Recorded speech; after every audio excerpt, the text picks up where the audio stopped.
வணக்கங்க. காலையில் என்னோடய அறிவிப்பை நீங்கள் பார்த்துருப்பீங்க.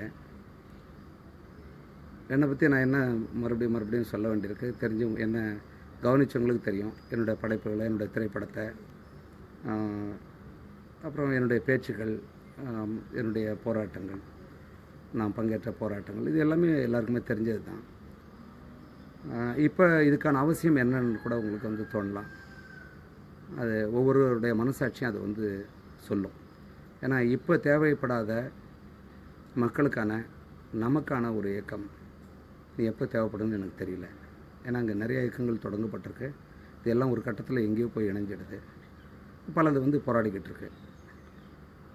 இது வெகு நாளாகவே என்னுடைய நண்பர்கள், என் மேலே பற்று கொண்டவர்கள், என்னை தொடர்ந்து கவனிச்சுட்டு வர்றவங்க எல்லாருமே நம்ம ஒன்று செய்யலாம்னு சொல்லிட்டு தான் வந்தாங்க. ஆனால் எனக்கு அதுக்கான என்னமோ எனக்கு வந்து தோணவே இல்லை. இப்போ வந்து இது என்னுடைய விருப்பத்துக்காக செய்கிறதுங்கிறத விடவும் இது இந்த காலம் இதை வந்து தீர்மானிக்குது. இன்றைக்கான தேவையை வந்து அதுதான் வந்து நம்ம வந்து கொண்டு வருது. நம்ம பார்த்தோம், எல்லாம் உலகமே கவனிச்சுது, ஜல்லிக்கட்டு போராட்டத்தெல்லாம் பார்த்துச்சு. ஆனால் அந்த போராட்டத்தை வந்து கடைசியாக எங்கே போய் முடிஞ்சதுன்னு உங்களுக்கு தெரியும். இந்த 7 நாட்கள் எல்லாம் வந்து நம்முடைய பிள்ளைகள் வந்து ஆண் பெண் பார்க்காமல் ஒரே ஒருமித்த குரலில் ஒரே இடத்துல அங்கங்கே போராடி நம்முடைய ஒருங்கிணைப்பை, தமிழர்களுடைய கோபத்தை உலகத்துக்கு சொன்னாங்க. அதாவது நீதிமன்றமே பணிஞ்சதுன்னு தான் சொல்லணும். நீதி கொடுத்ததுங்கிறத விடவும் நீதிமன்றமே பணிய வச்சாங்க.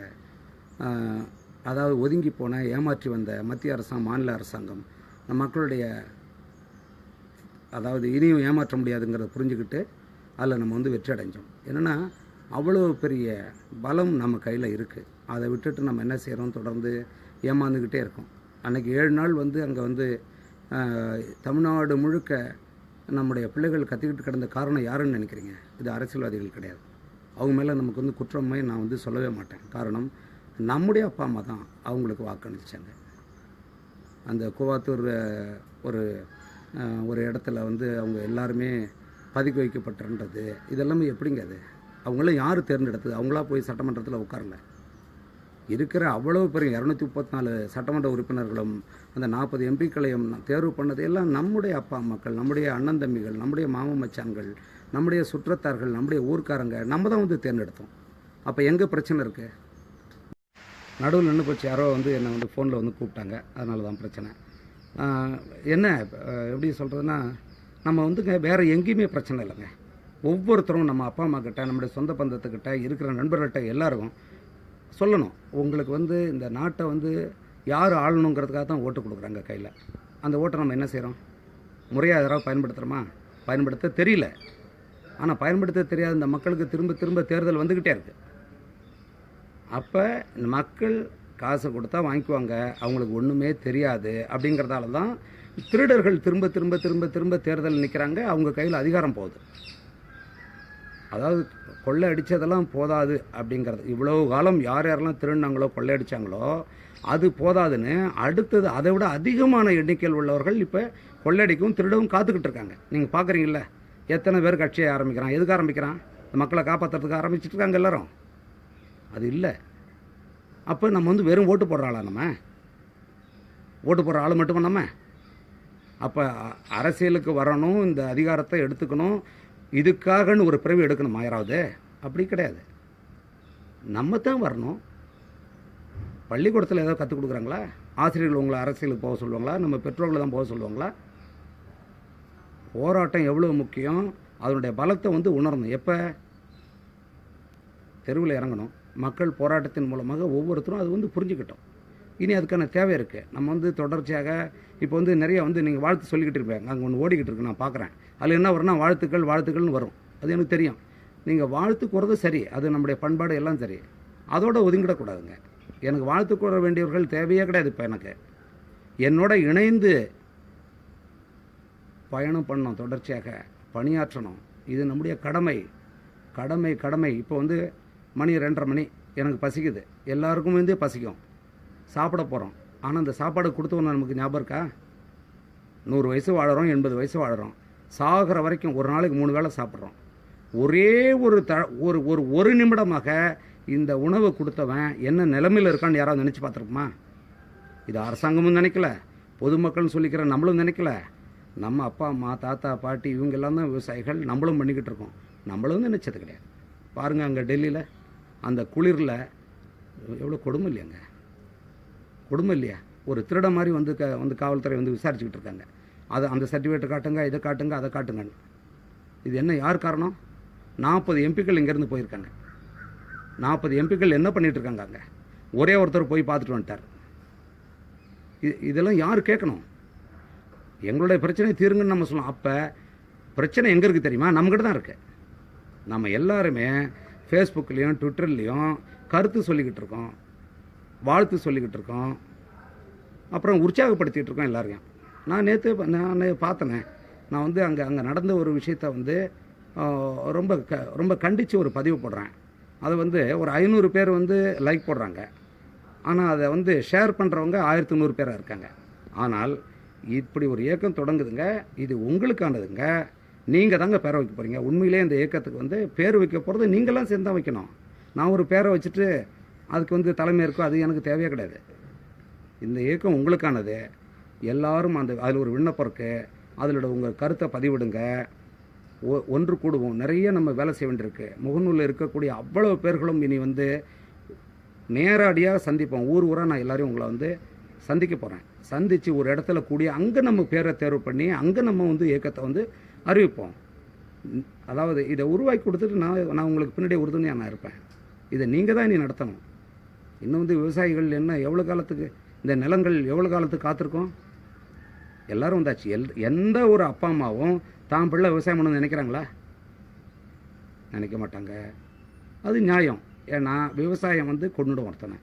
அவன் தற்கொலை பண்ணி சாகிறத நேரடியாக பார்க்குறாங்க. எப்படி தான் பிள்ளை விவசாயம் பண்ணணும்னு நினைப்பாங்க? விவசாயம் பண்ணி எவனும் பணக்காரன் ஆனது கிடையாது. உலகம் முழுக்க விவசாயத்தில் லாபம். இங்கே மட்டும் நஷ்டப்படிதான் யார் காரணம்? மொத்த டோட்டல் பட்ஜெட்டில் 2.4 விழுக்காடு 2.4% மட்டும்தான் விவசாயத்துக்கு வந்து பட்ஜெட்டில் ஒதுக்குறாங்க. இது என்ன கொடுமைங்க? இது 70% மக்கள் வந்து விவசாயத்தை நம்பியிருக்கு. ஆனால் இதுதான். அப்போ இதெல்லாம் யார் செய்ய முடியும்? நம்ம செய்ய முடியும். சட்டத்தை மாற்ற முடியும். ஒவ்வொரு சின்னத்துக்கும் பின்னாடி திருடர்கள் ஒளிஞ்சிக்கிட்டு இருக்காங்க. யாரோ உருவாக்கி வச்சுட்டு போன சின்னத்தை காட்டிட்டு இன்றைக்கி வந்து மக்களை ஏமாற்றிக்கிட்டு இருக்காங்க. இந்த சின்னத்தை இந்த எம்எல்ஏ எம்பியும் வந்து சட்டத்தை உருவாக்கி மாற்றுவாங்கன்னு நினைக்கிறீங்களா? கிடையாது. ஒருத்தனுக்கும் வந்து இனி நிரந்தர சின்னம் கிடையாது. அப்படிங்கிறத பேசணும்னா நம்ம வீதிக்கு இறங்குவோம். இளைஞர்கள் நினச்சா முடியும். இறங்கி நம்ம பேசி ஜல்லிக்கட்டுக்கு சேரல, நீங்கள் தொடங்க இந்தியா முழுக்க புரட்சி அடிக்கும். இந்தியா முழுக்க நிரந்தர சின்னத்தை மாற்றுன்னா அரசியல் சட்டம்லாம் யாருக்கு போட்டது? தேர்தல் யார்? மக்களுக்கு தானே. மக்களுக்கான ஒரு ஆட்சி உருவாக்கத்தானே. அந்த மக்களுக்கு எதிராக இருக்குது நிரந்தர சின்னம். அதை மாற்றுன்னு போராட்டினா மாற்றிட்டு போக போகிறாங்க. மாற்றிட்டாலே மொத்த திருடன் ஓடி போயிடுவான். இது நிறைய நம்ம செய்ய வேண்டியிருக்கு. இன்றைக்கி ரொம்ப செய்ய வேண்டியிருக்கு. வெறும் லஞ்சத்தையும் ஊழலையும் ஒழிச்சுட்டா நாடு நேர்மையாயிடுமா? நீங்கள் காசு வாங்கிட்டு ஓட்டு போட்டால் யார் வருவான்? திருடன் தான் ஆட்சிக்கு வருவான். அப்போ எப்படி நீங்கள் லஞ்சத்தை வந்து ஒழிக்க முடியும்? எப்படி ஊழலை ஒழிக்க முடியும்? நேர்மையானவர்களை நம்ம அந்த இடத்துல கொண்டு வரணும். நம்ம சுட்டி காட்டணும். யார் யார் நல்ல திட்டங்கள் வச்சுருக்காங்க, உண்மையிலே அவங்க செயல்படுத்துவாங்களா, சும்மா வாயால் சொல்கிறாங்களா அப்படிங்கிறதெல்லாம் நம்ம இளைஞர்களாகிய நம்ம சுட்டி காட்டணும். நம்ம ஆள் அங்கே நிற்கணும். இதைத்தான் நம்ம செய்யணும். சும்மா இளைஞர்கள்னால் அந்த கொஞ்சம் வயசு இருக்கிறவன் இல்லை, அதுக்கான உணர்ச்சியோடு இயங்குறவன். இந்த சமுதாயத்துக்கு எதிராக எது நடந்தாலும் எதிர்த்து கேள்வி கேட்குறவன். அதை வந்து தயவு செஞ்சு புரிஞ்சுக்குங்க. என்னோடய பிள்ளைகள் வந்து ஒரு மிகப்பெரிய நம்பிக்கை கொடுத்துருக்காங்க. ஜல்லிக்கட்டு வந்து சாதாரண விஷயம் இல்லை. ஒவ்வொரு இளைஞரையும் அரசியல் பேச வச்சுருக்கு. ஒவ்வொரு கிழவன் கிழவி குழந்தைகள் எல்லாரும் அரசியல் பேச வச்சுருக்கு. எல்லாரும் பேசிக்கிட்டு இருக்காங்க. அது எல்லாரும் தனித்தனியாக நம்முடைய உணர்ச்சியை நம்ம காட்டிக்கிட்டு இருக்கோம். இனி இது வரைக்கும் எது நடந்தாலும் என்ன நடந்தாலும் தங்கர் பச்சான் வந்து சும்மா இருந்தது கிடையாது. என்னால் முடிஞ்சது நான் செய்திருக்கேன். செய்யும்போதெல்லாம் ஊடகங்கள் என்ன பண்ணியிருக்கு? இயக்குனர் தங்கர் பச்சான் போடுவாங்க. நான் இயக்குனராக இருந்தால் அதை செய்வேனா? சினிமாவுக்கு எதிராக தொடர்ந்து நான் இப்போ எடுக்கப்படுற அந்த சினிமாவுக்கு எதிராக தொடர்ச்சியாக நான் வந்து பேசிக்கிட்டு இருக்கேன். ஏன் பேசுகிறேன்? இதே சினிமாவில் இருந்தால் அந்த ஜல்லிக்கட்டுக்காக வந்தாங்க. எப்படி வந்தாங்க? அவங்களாம் தமிழ்னு சொல்லியிருப்பாங்களா? 20 வருஷமாக சினிமாவில் இருக்காங்க. அந்த வந்து தலைமையேற்க வந்தவங்கெல்லாம் 20 ஆண்டுகளை தமிழ்ங்கிற ஒரு சொல்ல சொன்னவங்க கிடையாது. தமிழ் மக்களுடைய உணர்ச்சிகளை, பலவீனங்களை, நம்முடைய மொழியை, நம்முடைய பண்பாட்டு கலாச்சாரங்களை கூறு போட்டு கேவலப்படுத்தி விற்றவனுங்க. புரியுதா? பேய் 1, 2, 3, 4ன்னு தொடர்ந்து 20 வருஷமாக நடிச்சுக்கிட்டு இருந்தவங்க. இவங்க வந்து மாணவர்கள் போராட்டத்தை தலைமை இருக்கிறாங்க, பார்த்துட்டு உட்காந்துட்டு இருக்கீங்க. உங்ககிட்ட என்ன விழிப்புணர்ச்சி இருக்குது நான் கேட்குறேன்? அங்கேயே அடித்து வச்ச வெளியே போடான்னு சொல்லியிருக்கணும். சொல்லலை யாருமே. இனிமேலாவது கேளுங்க. நீ என்ன பண்ணியிருக்க இவ்வளோ காலம், என்ன செஞ்சிருந்த, எங்கே இருந்த, இன்னைக்கு எப்படி வரன்றத என்னுடைய பிள்ளைகள் கேட்கணும். கேட்டால் தான் அடுத்த ஒரு திருடம் உள்ள வர மாட்டான். அதாவது எத்தனை இயக்கங்கள், எத்தனை பேர் போராடி உருவாக்கின ஒரு ஒரு ஒரு நெருப்பு. இது சாதாரண நெருப்பு இல்லை. ஜல்லிக்கட்டு அதை உருவாக்கினவங்களாம் வெளியே நின்றுட்டாங்க. இந்த புரிதல் நம்முடைய குழந்தைகளுக்கு வரணும். இனி நம்ம ஊட்டுவோம். நேற்று ஒரு பிள்ளைய வந்து நான் இப்போ படப்பிடிப்பில் இருக்கேன் கும்பகோணத்தில். ஒரு பையனை வந்து நான் கேட்குறேன், என்னடா ஒரு 12 வயசு பையன், என்ன தம்பி நீ வந்து பள்ளிக்கூடம் போகலடா அப்படின்னு கேட்டேன். இல்லை சார் நான் வந்து லீவ் போட்டு வந்துட்டேன் அப்படின்னா. சரி நீ படித்து என்ன செய்ய போகிற? படித்து என்ன செய்ய போகிறேன்னா வேலைக்கு சார். வேலைக்கா? அப்படியா, என்ன வேலைக்கு போவேன் சார்? கஷ்டப்படாமல் ஏசியில் உட்காந்து பார்க்குற வேலை சார் அப்படின்னா. அப்படியா, என்னடா அது அதிர்ச்சியாக இருந்தது. யாருப்பா அவனுக்கு சொல்லிக் கொடுத்தோன்னா, எங்கள் டீச்சர் சொன்னாங்க சார். அதாவது படிக்கிறதுங்கிறது கஷ்டப்படாமல் ஏசியில் உட்காந்து வேலை செஞ்சு அவன் குடும்பத்தை பார்க்குறதுக்கான்னு சொல்லி வச்சுருக்காங்க. இவங்க தான் நம்முடைய ஆசிரியர்கள்லாம். அப்போ இந்த இந்த இந்த தலைமுறை யாரு கொண்டாந்து என்ன செய்ய போகிறாங்க? இன்னும் 20 வருஷத்தில் கிராமங்கிறது என்னங்க? வெறும் நோயாளிகளும் ஒரு வயசானவங்களும் தாங்க அங்கே இருக்காங்க. கிராமத்தை விட்டு எல்லாம் போயிட்டாங்க. நம்முடைய பிள்ளைகள் எல்லாம் எப்படிங்க படிக்க வச்சாங்க? ஆட்டு மாட்டை விற்று, மரத்தை விற்று, விவசாயத்தில் கிடைச்சதை வச்சு தான் அத்தனை பிள்ளைகளும் கல்யாணம் பண்ணி படிக்க வச்சு இந்த அளவுக்கு நம்மளை உருவாக்கியிருக்காங்க. அந்த பிள்ளைகளுடைய மூளைகள்லாம் இன்றைக்கி வெளிநாட்டுக்காரன் சாப்பிட்டுட்ருக்கான். போதும். நம்ம எல்லோரும் இன்றைக்கி வந்து எவ்வளோ கஷ்டப்பட்டுக்கிட்டு இருக்கோம். நமக்கு உணவு கொடுத்தவங்களாம் எப்படி செத்துக்கிட்டு இருக்காங்க. நிச்சயமாக வெளிநாட்டில் இருக்கிறவங்களுக்கெல்லாம் நான் சொல்லிக்கிறேன், உங்களுடைய உடம்பு எல்லாம் வளர்த்தது இந்த மண், இங்கேருந்த விவசாயிகளுடைய அவங்களுடைய உழைப்பு, இங்கேருந்த மக்களுடைய வரிப்பணம் தான் உங்களை உருவாக்கியிருக்கு. நீங்கள் தயவு செஞ்சு அங்கேயே உட்காந்துடலான்னு நினைக்காதீங்க. உடனடியாக இந்த நாட்டுக்கு செய்ய வேண்டியிருக்கு, இந்த மக்களுக்கு, மொழிக்கு, எல்லாத்துக்கும் செய்ய வேண்டியது நீங்கள் இருக்குது. நீங்கள் இது பின்புலமாக இருந்து தயவு செஞ்சு நீங்களும் இந்த இயக்கத்தில் வந்து இணைச்சிக்கங்க. என்னுடைய பிள்ளைகள் ஒவ்வொருத்தரும் இந்த இயக்கத்தினுடைய உறுப்பினர்களாக ஆகணும், ஆவிங்கங்கிற நம்பிக்கை இருக்குது. இது உங்களுக்கானது. ஏன்னா இது வந்து பேரை நீங்கள் தான் வைக்க போகிறீங்க, நீங்கள் தான் இதை வந்து மேற்கொண்டு நடத்தி போக போகிறீங்க. நான் பின்னாடி இருந்து உங்களை உறுதுணையாக நான் இருப்பேன். இதுக்கு மேலே நான் என்ன பேச முடியும்? ஏன்னா என்னை பற்றி உங்களுக்கு தெரியும், நான் பேசிட்டேன். நீங்கள் இணைஞ்சிடுங்க. அந்த அதுலேயே விண்ணப்பம் இருக்குது, அந்த விண்ணப்பத்துக்குள்ளே போய் நிரப்புங்க. எனக்கு தெரிஞ்சிடும் இதை வந்து தமிழ்நாடு உருப்படுமா உருப்படாதா விளங்காதான்னு எனக்கு தெரிஞ்சிடும். இனிமேல் எதையும் நம்ம இது விளக்கக்கூடாது, வேலை செய்ய ஆரம்பிச்சிடும். சரிங்களா? நன்றி, வணக்கம்.